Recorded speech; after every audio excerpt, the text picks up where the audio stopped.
to thank the Digital Future Committee for offering this award. I'm very honored and grateful to be here to join the ceremony. Yes, I'm based currently at ETH in Zurich and have spent the last 4 years here.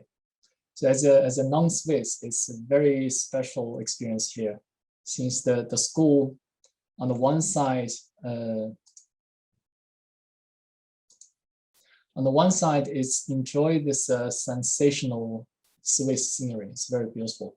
But on the other side is focusing on very hardcore engineering problems and technologies and trying to solve very practical engineering questions through hands-on research.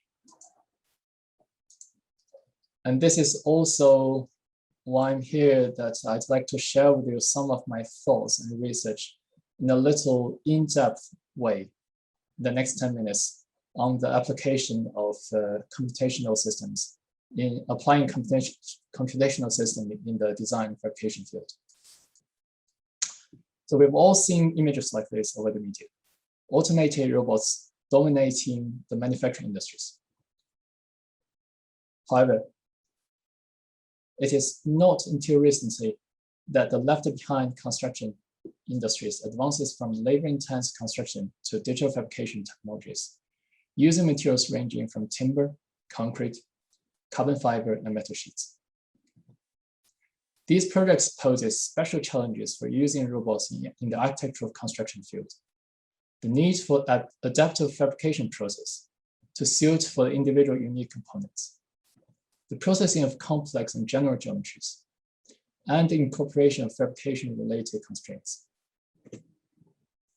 Examining closely, we can classify these constraints into the ones that are directly related to fabrication processes. For instance, the path planning for the robots, the slicing of the geometry for 3D printing, the precision of the constructed model, and the assembly sequence of the parts. And the ones that are not directly associated to fabrication process, but will affect the final results. For instance, whether the object can stand on the run, will the material deform or decay? Are the forms structurally efficient, or how do the designers want the object to look like or behave? For different projects, we evaluate at which stage does these constraints take effect, and how much can they be decoupled and managed independently. For instance, the spatial timber projects, the assembly deviation, the element deviation during the fabrication stage is coupled with the assembly sequence. But the robot trajectory can be managed afterwards.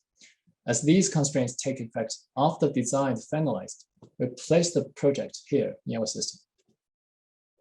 Similarly, for the different project, the funicular floor system requires a stable and highly structurally efficient form. The shape of the ribs is also modified for casting as a specified design preferences. And these constraints are highly coupled and need to be resolved during the design stage. Those are placed on the upper left corner.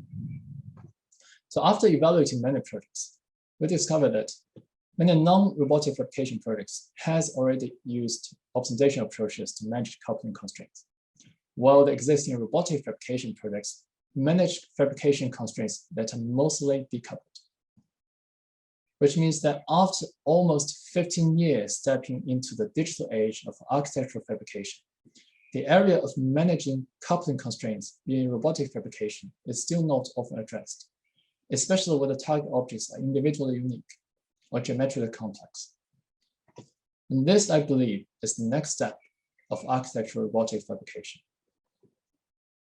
It is thus the aim of my research to investigate optimization-based approaches that integrate geometry processing and motion path planning with coupling constraints for robotic fabrication in our fields. Since this is not a very common topic in the design field, please allow me to explain it briefly. Look at this image. It is not very hard to compute the robot trajectory to throw the ball into the bucket. But it is not easy to let the ball stay inside after several bounds. Instead of trying many times ourselves, we can tell the computer several things. How does the robot throw? How does the ball fly and bounce?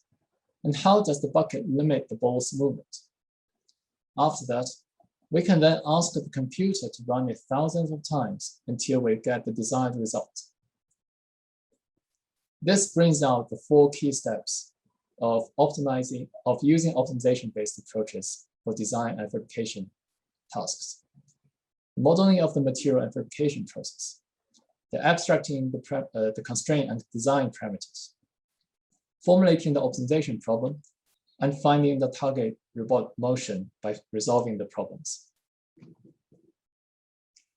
These steps require both physical experiments and computational implementation in different magnitude. I will next demonstrate how they are conducted in the project Stylized Clay Sculpting. The goal of this project is to develop a framework that addresses coupling constraints in the fabrication stage, but also investigate how optimization can help with the design.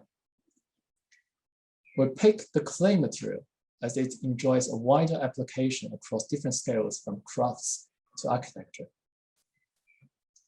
We also noticed that the robotic milling has already been widely used for the manufacturing of hard materials very precisely, but it is usually not possible to mill soft, water-based clay. So, is it possible to combine the precision of the machine with the flexibility of human hand to create clay artifacts with finer details? Additionally, is it possible to embed the user's design intention directly into the fabrication process? What these 2 questions are actually asking is to use the robot as our hand and command it by our own mind. This is the overview of the project. The whole design to fabrication pipeline works as follows. From an input mesh, I first decompose the whole model into several patches and generate 2 paths for each of them. I then use the path planning framework to generate robot trajectories, which can be executed by our robot on the physical model per patch. The whole pipeline follows a divide and conquer approaches so that the user have more freedom to design and sculpting styles for the local sub-areas. And to allow this, I developed a graphic user interface, embedding all the design factors that are extracted from a set of physical experiments. These factors are all embedded into this graphic user interface, which provide the user with an intuitive, interactive environment for the decomposition process. The user can freely draw scribbles on the mesh surface with the mouse, and the software will decompose the mesh in the background based on the strokes. The user can further draw additional strokes to modify the patches and change the overlap areas. After the decomposition, the tool paths are generated on a patch level, and each patch contains a set of trajectory points defining the tool positions and orientations. We've also examined the painting styles from famous paintings and extracted different brush strokes as additional design factors and transferred them into the 3D object we fabricated through our systems. The optimization will then figure out the path planning problem.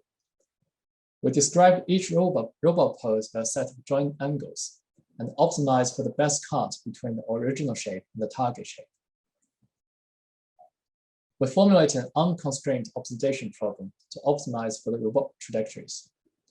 The primary objective evaluates the distance between the tool path and its target. The constraint objective resolves collisions, limitation of the joint angles, etc. And all the secondary objectives are mainly defined to help with the quality and practicability of the tool path.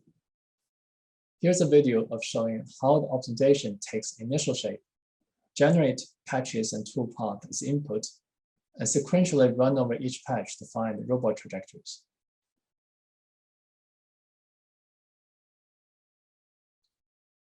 We run the optimization for each patch individually and store the results separately to allow independent fabrication of different sub-areas of the model. This eye demo demonstrates the success of sculpting the highly curved iris areas, which cannot be achieved without optimization method. Especially, I only need to provide a very simple toolpath as input, and the system will figure out all the dirty work.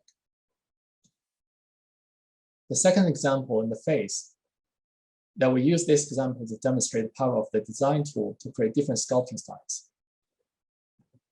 And these are the physical,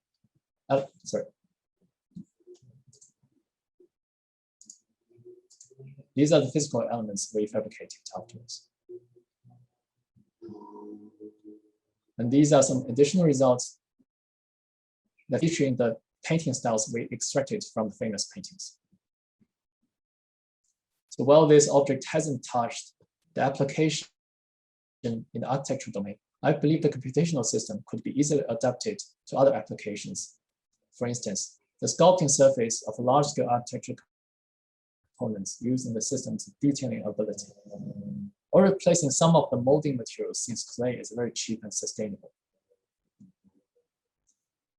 So besides the three key challenges I proposed at the beginning, the supporting of the design process, together with the other three challenges that we're facing, will further shape the field in the next stage.